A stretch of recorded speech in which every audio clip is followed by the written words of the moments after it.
friends, and welcome to our LakePoint Kids online family experience. I'm Miss Rachel, and I'm so glad you're here today with me. Today, we're going to be talking all about... Pastor Ethan! Oh, hi, Miss Rachel. What are you doing, and what are you wearing? Well, you asked me to fill in for you today, remember? No, I didn't. Oh, well, Shannon asked me to fill in today. No, I didn't. I'm right here. Yeah?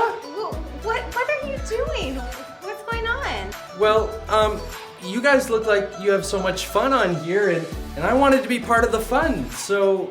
Oh, Pastor Ethan, we would love to have you join us for our online experience, but all you had to do is ask. We'd find a spot for you for sure. Really? Yeah, you just have to be yourself, and don't wear a blonde wig, please. Oh, well, thank goodness.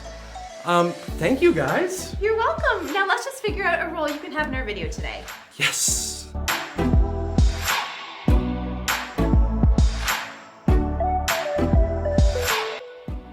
Phew! I think we finally figured out the perfect role for Pastor Ethan today on the video. I must admit though, this was all a giant surprise. I mean, I did not walk in here and expect to see Pastor Ethan in a blonde wig. And to be honest, I really don't want to see that again. But him dressing up reminds me of what we're talking about this month. Can you remember? Well, let's start off by this. Think about a time where you dressed up. Maybe as a police officer or an explorer with things from your dress up in, or maybe you were a lion or a doctor for Halloween, or maybe a tree or a butterfly in the school play. You had to get into character, right? I mean, you had to act like a lion or a butterfly, and it's all a part of dressing up. You can't just look the part, you need to act the part too. And it's fun, isn't it? You can pretend for a little while to be someone or something else, but it's not really who you are, and that's okay. It's just pretend, and it's just for a little while. But what about if you're pretending to be someone you're not, even when you don't have a costume on? Like, have you ever pretended to be someone or something you're not? Maybe it's to fit in with a group of kids. I mean, maybe you don't like video games. They're just not your thing. You'd rather read or draw, but if you want those certain kids at school to talk to you, then you have to talk about video games. In fact, you even make them believe that you love video games and play them all the time. Or what about that kid on the bus who's super disrespectful to the bus driver? For her to like you, you need to laugh at what she says and be disrespectful yourself, or she might start picking on you instead. Or what about times when you've said everything is fine, but really you're super upset or hurt, but you just didn't want to tell anyone about it. You didn't want anyone to know, so you keep your feelings a secret. You didn't even talk to your parents about it when they asked you. Sometimes we pretend to be things we're not, and it can be for lots of different reasons. Maybe to fit in, maybe because we think people will like us better if we act a certain way, maybe to try to be what we think is perfect, or maybe it's so we don't stand out and get extra attention. But in doing that, we're not being who God made us to be, and we're not being truthful with who we are. And that's what we're looking at this month, living without costumes or masks and being truthful with our lives. And a word used to describe that is integrity. Integrity is choosing to be truthful in whatever you say or do. I'll count to 3 and then we'll say it together. 1, 2, 3. Integrity is choosing to be truthful in whatever you say or do. That means you're honest with your words and your actions, being who God made you to be as a person and as someone who loves Him. Hey everyone, I'm Pastor Ethan. Let me tell you... Wait, cut! Gotcha! I thought I'd play a little trick on Pastor Ethan and pretend to be him, just like he pretended to be us. You should have seen his face. Boy, was it funny. You know, even though I tried to look and sound like Pastor Ethan, I know you'd be able to tell it was me. I can't trick you into believing I was him any more than an owl could trick you into thinking it was an alligator. Speaking of animals...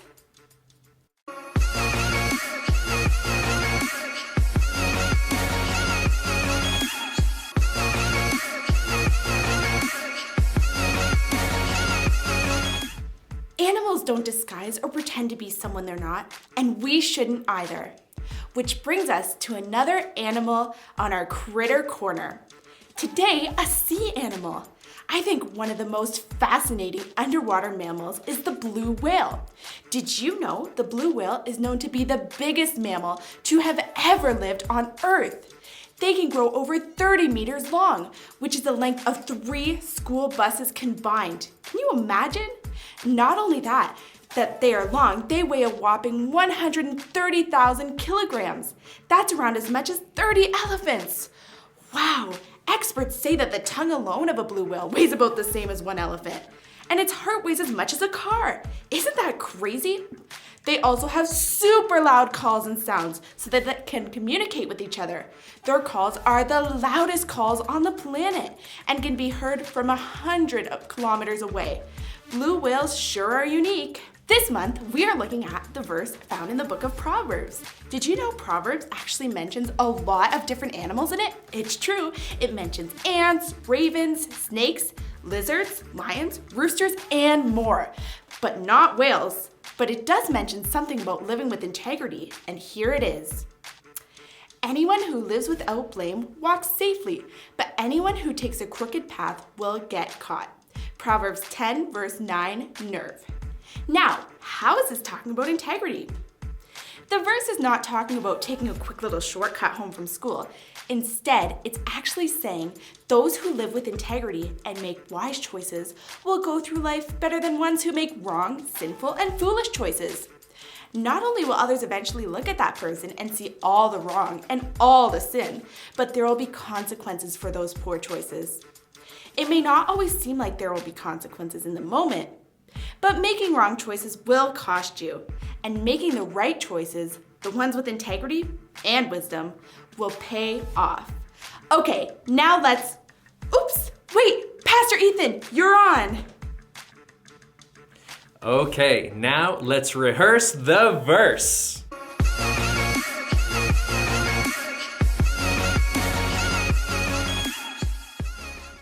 One, two, three.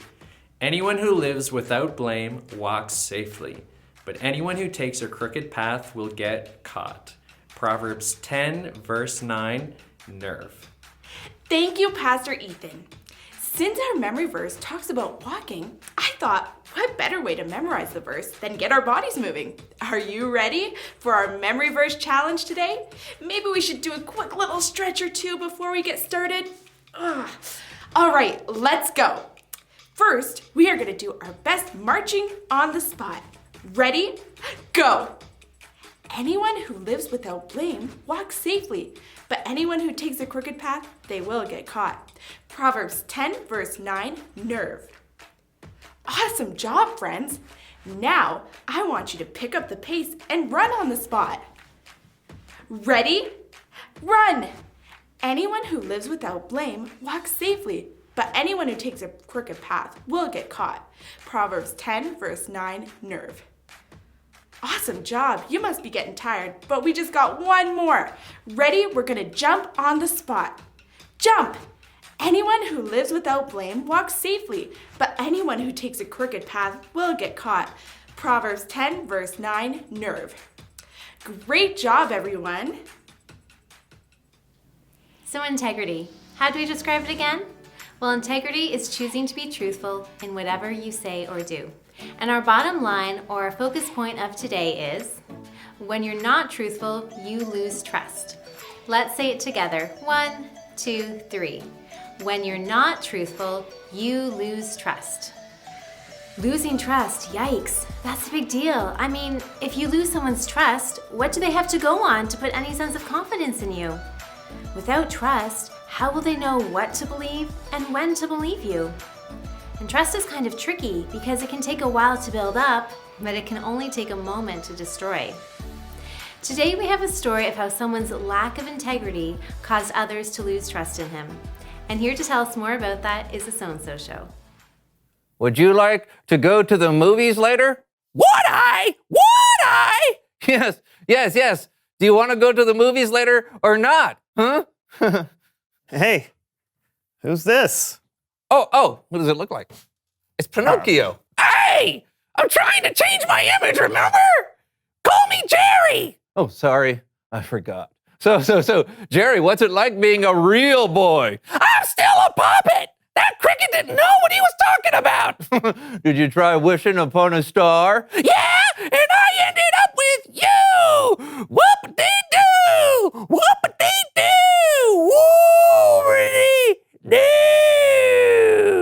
Woo-a-dee-doo. Well, what do you think? I think it's great. It's really great.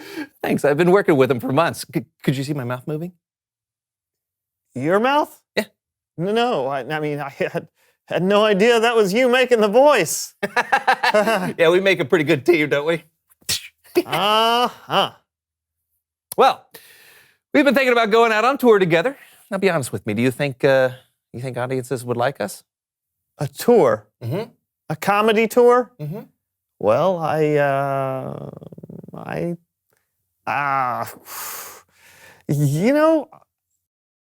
think that would be a super idea. I think it would be a big hit. This may be the best idea you've ever had. Brandon, is your nose growing? Absolutely not.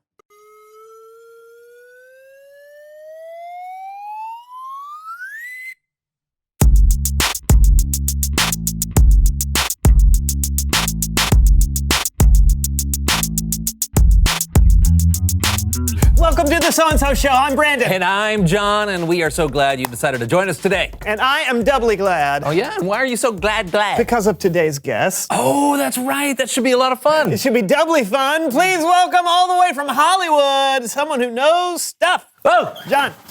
oh. Woo.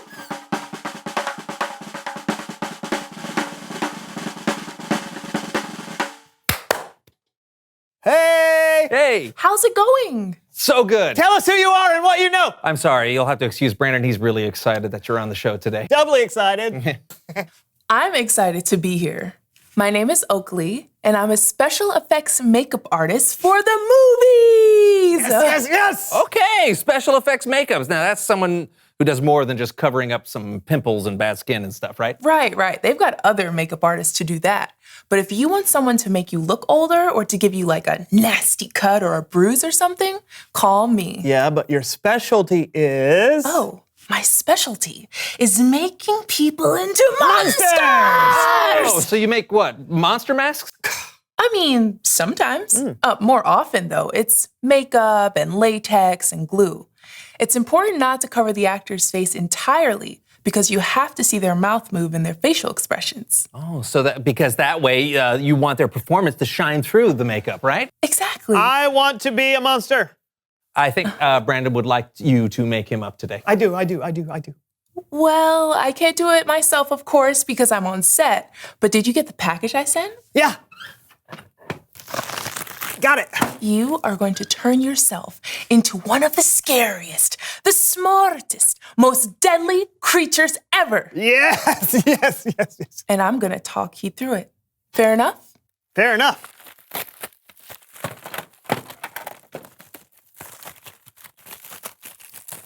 All right, let's get started with the black eyeliner pencil. Okay. All right. Yeah. Got it. Makeup time lapse!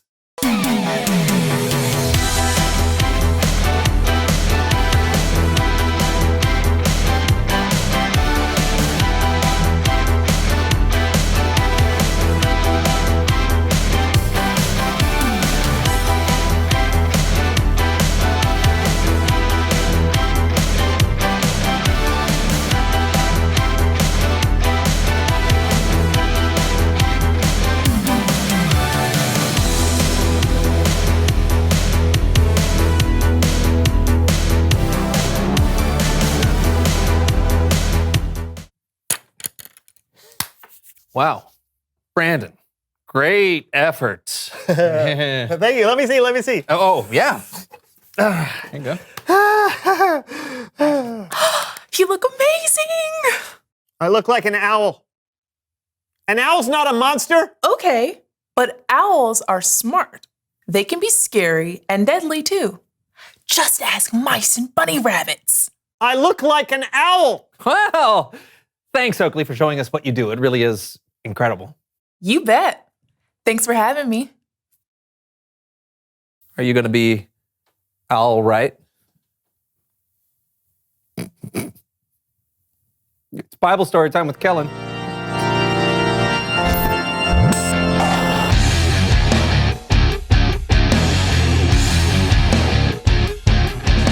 Hey guys, whoo! I mean, what's going on? I'm an owl. Yeah, you are, and you look great. And I'd trust you, and I would come to you for advice. And you know, it Move on. will do. How about a story from the book of 2 Kings, starring the one and only So-and-so Show Players? Perfect. Perfect. This story is about a man named Gehazi, who was a servant to Elisha, a prophet of God. Gehazi did something that wasn't very honest. Ooh, me? But we'll get to that in a minute. Oh. First, let's talk about Naaman. Naaman was an army commander. That's right. I'm Naaman. I'm the man in charge. When I say jump, people say how high. Hoo-ah! He was a brave soldier who won many battles, but he had a skin disease. Go away, Spots. Go away. You're still there. A servant in Naaman's house spoke of a prophet in Samaria who could heal Naaman's disease. So after getting permission from his king, Naaman went to see Elisha. Whoa! Off-screen caravan of horses and chariots. Oh! Oh, wow. Elisha? Me? No. No, not at all. He is inside, but he has sent me out here to give you a message. He says to go and wash yourself 7 times in the Jordan River, and then your skin will be healed. Seriously? Yes. He says to go and wash yourself 7 times. Yeah, got it. I got it. 7 times. Yeah. Well, Unbelievable. Yeah. Giddy up there. Whoa. So Naaman went down to the Jordan River and dipped himself in the water 7 times. And when he came out, his skin was clean. So he returned to Elisha. Whoa! Elisha? Now I know your God is the one true God. Please accept a gift from me. I have 750 pounds of silver. I have 150 pounds of gold. And I have 10 sets of fine clothing, all upon my chariot that I would love to have someone come and deliver to you as I serve the Lord. As sure as he is alive, I will not accept a gift. Well, please, you must accept a gift. I will not. Please? No. Pretty please. Nope. But no matter how much Naaman begged, Elijah refused to take a gift. So Naaman started on his way. Gehazi wasn't too happy about the whole thing. My master has been a little too easy on Naaman. He should have at least accepted a gift. Do you know what I'm going to do? I'm going to go after Naaman and ask him to give me a gift or something as sure as the Lord is alive. So Gehazi ran and caught up with Naaman. Wait up! Whoa! Is everything all right? Oh, totally. Yes. Now, if do Do you remember how my master said that he didn't need any kind of gifts or anything? I do. Oh, excellent. Well, turns out he's changed his mind. Yes, we've had a visitor drop by who's a little short on gold and silver and stuff. Oh, of course. Yeah, how much do you want? How much? I didn't even think about how about 75 pounds of silver and 2 sets of clothing? Well, I insist you take twice as much silver. You do know best, yes. Oh dear, wow. Excellent. Oh, thank you. Oh my goodness, yes, well, that's quite a lot. Thank you very much for your kindness. Yes. Be on your way. Oh yes, I will be on my way. When Gehazi got back to Elisha's house, he put the gifts away, someplace safe. But before he could truly celebrate what he'd done, he ran into Elisha. Whew. Silver is so heavy. Oh, look at it all. So, Elijah? Where have you been? Me? Little old moi? Nowhere. Gehazi, I know you went back to Naaman. My spirit was with you the whole time. Why couldn't you just be honest? Oh, I have always been honest. Now, you're going to have the same skin disease as Naaman. No. No. No. No. No. No. No. No. No.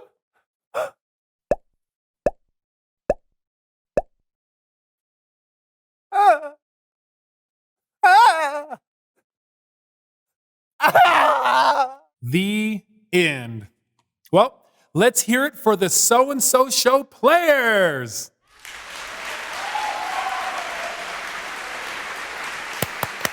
Woohoo! What'd you think, fellas? Cool story, right? I mean, absolutely. Very funny. You know, it's hard to trust people once they've told a lie like that. I know I'd have a hard time trusting Gehazi. Yeah, he was just foul. All right. See you next time, Kellen. I guess all good things have to come to an end. Bye. All good things. No more owl jokes, okay? I'll try. I can't even think of what comes next in the show. Oh, well, I guess we'll just have to wing it. Okay, now I'll try. Reveal the question. Why is it important for people to trust you? That's a good question. What do you think, John? Well, because no one likes to hang out with people who don't tell the truth. Stop it. What I said? Who? All right. I know. I'm telling you the truth. Oh, boy. We'll see you guys next week. Hey, Brandon. How many licks does it take to get to the center of this lollipop? Oh, let me see. 1, 2.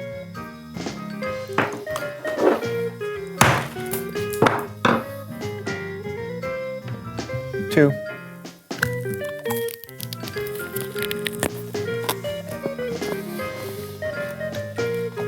Is it good? No.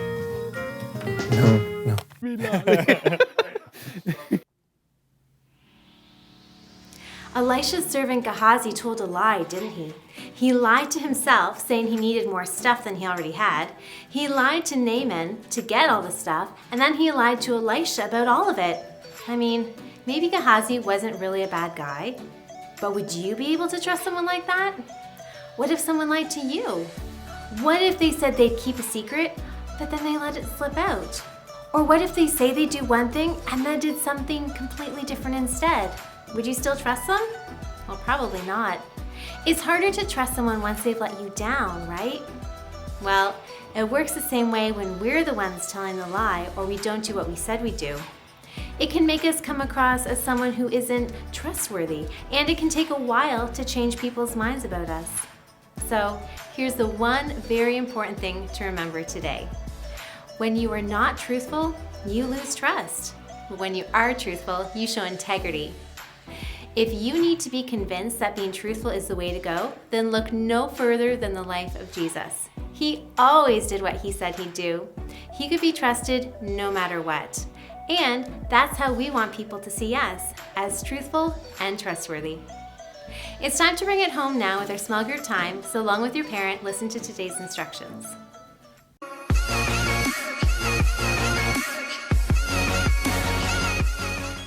First off, I want you and your parents to talk about different ways how you can build trust with someone. It's more than not just telling a lie. It involves your behavior as well. When you ask to borrow something, do you return it when you're done so that the other person can trust you with their things next time? When you say you're going to be somewhere at a certain time, is that when you show up? There's lots of ways where we can build trust with people. See how many you can come up with. Now press pause, complete the activity, and come back for the second set of instructions. For our second activity, I want you and your family to make an obstacle course. Gather household items and make it as easy or as difficult as you like. Choose one person to blindfold and then to walk through the obstacle course. And choose another person to guide them through it from start to finish, but by only using their words. Then switch roles and complete the obstacle course again, only this time backwards, from finish to start. Let this serve as a reminder of how important it is to tell the truth to others so they can feel confident in trusting you. This week, in order to have a chance to win a brand new family devotional as featured on our LakePoint Kids Facebook page, all you need to do is take a picture of your obstacle course. Parents, please post a picture to our LakePoint Kids Facebook page or email it to me at rachel@lakepoint.church. Parents, please take a moment right now to grab your phone and fill out the online connection card available on our LakePoint app. It's like our guest book, letting us know who is watching and helping us stay connected to you. It also allows you to sign up for our latest LakePoint initiatives and opportunities. So kids, while your parents pull out their phones and do that for the next 60 seconds, why don't you see if you can pretend to be a statue and not move a muscle for the entire 60 seconds? Think you can do it? I dare you. In 3, 2, 1.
Just a reminder that you can go back and watch your favorite LakePoint Kid family experiences on our YouTube channel or on our LakePoint app in the Family Resources section.